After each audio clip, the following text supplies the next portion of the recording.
Assalamualaikum warahmatullahi wabarakatuh. Perkenalkan saya Arini Nurra Zahra. Di sini saya akan mereview jurnal tentang diare pada anak. Diare adalah buang air besar dengan lebih dari 3 kali sehari dengan tinja encer akibat infeksi. Pemeriksaan feses ini penting untuk mengetahui penyebabnya. Terdiri dari spesifiknya yaitu seperti tes enzim, elastase feses, dan non-spesifiknya adalah osmolalitas dan osmotic gap. Nah, osmotic gap ini lebih dari 125 menandakan diare osmotik, sedangkan kurang dari 50 menunjukkan sekretorik.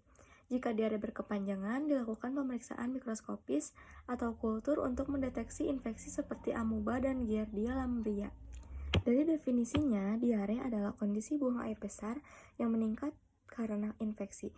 Biasanya terdiri lebih dari 3 kali sehari dengan tinja encer dan banyak cairan.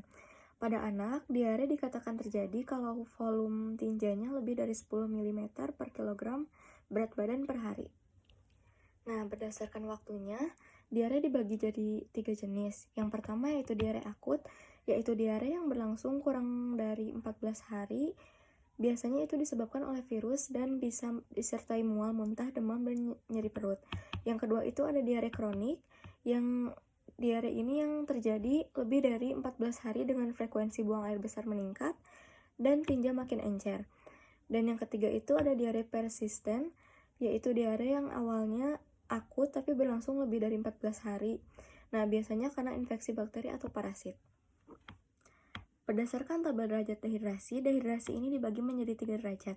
Yang pertama yaitu dehidrasi ringan atau tanpa dehidrasi, di mana kondisi tubuh ini masih normal, dengan kesadaran baik, kulit lembab, mata normal, dan juga urin masih normal.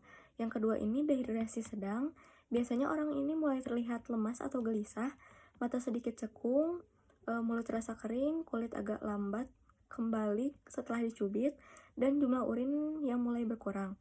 Sedangkan yang ketiga ini dehidrasi berat. Nah, ini tuh sudah termasuk kondisi serius. Penderitanya ini bisa tampak sangat lemas atau bahkan tidak sadar, seperti nadinya lemah. Terus mata juga sangat cekung, mulut dan kulit sangat kering, tangan terasa dingin, dan urin hampir tidak keluar. Intinya, semakin berat dehidrasi, maka semakin parah pula tanda-tandanya.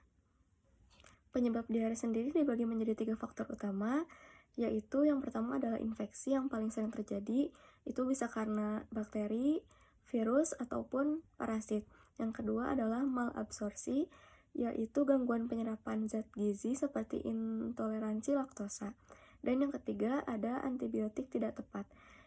Ini tuh dapat memicu diare akibat Clostridium difficile. Mekanismenya diare itu ada 3. Yang pertama, osmotik, yaitu zat tak terserap menarik air ke usus. Yang kedua ada sekretorik, yaitu racun merangsang usus mengeluarkan cairan yang berlebih. Yang ketiga ada motilitas, yaitu gerak usus tidak normal, penyerapannya terganggu. Pada diare akut ini, kuman menghasilkan racun yang memicu sekresi cairan. Sedangkan diare kronis ini disebabkan infeksi, malabsorpsi, atau malnutrisi. Akibat diare, baik akut maupun kronis, ada beberapa hal yang bisa terjadi. Yang pertama ini adalah kehilangan cairan dan elektrolit yang bisa menyebabkan dehidrasi, asidosis metabolik, dan kekurangan kalium. Yang kedua ada gangguan sirkulasi darah.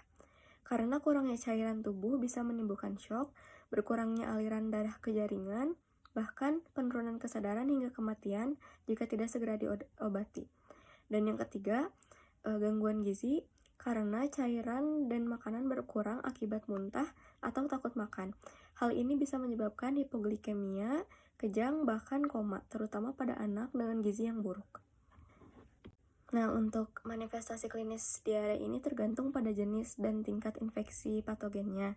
Gejalanya bisa berupa mual, muntah, demam, dan kram perut. Pada bayi dan anak biasanya tampak rewel, lalu juga demam, tinja cair kadang berlendir atau berdarah, dan area anus bisa lecet.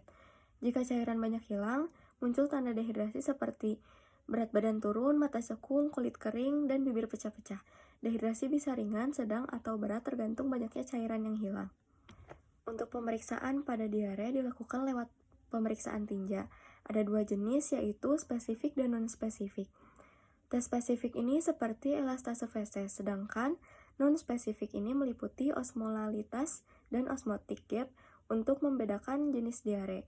Pada diare kronis, dilakukan kultur dan pemeriksaan mikroskopis untuk menemukan parasit seperti amuba dan Giardia lamblia.